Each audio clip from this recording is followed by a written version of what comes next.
তাই আমরা আগে খাওয়া দাওয়া করে নিচ্ছিলাম।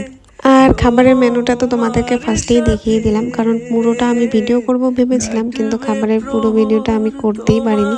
খাওয়া দাওয়া করে এসে দেখছিলাম যে বর তো মণ্ডপে উঠেই পড়ছিল, এখন বিয়ে শুরু হয়ে যাবে। আর এদিকে জ্যোতিকেও নিয়ে আসা হচ্ছিল। আর এদিকে কিন্তু বিয়েও শুরু হয়ে গেল। ওকে 7 পাক ঘোরানো হচ্ছিল, আর আমরাও ওর পিছন পিছন কিন্তু নাচতে নাচতে 7 পাক ঘোরাচ্ছিলাম। শুভ দৃষ্টি করার সময় দেখো এখন আমাদের জামাইবাবু কিন্তু একটা চোখ মেরে দেবে জ্যোতিকে। দেখেছো দেখেছো কি ভালোবাসা ওদের মধ্যে। এরপর কিন্তু শুরু হয়ে গেল মালা বদলের পর্ব। আর এরপরেই কিন্তু একদম যেই জন্য আমরা ওয়েট করে আছি, সিঁদুর দান হবে। ওরা কিন্তু দুজনে মিলে মণ্ডপে গিয়ে বসে পড়েছে, আর একসাথে দুজনকে কি সুন্দর লাগছে দেখো। এতদিনে ওদের দুজনের মনের আশা তাহলে পূর্ণ হলো। এখন থেকে পুরোপুরি ওরা দুজন দুজনের হয়ে গেল। সত্যি সিঁদুর পরার পর দেখো মুখটা কি সুন্দর পাল্টে গেল, এত মিষ্টি লাগছিল দেখতে ওকে।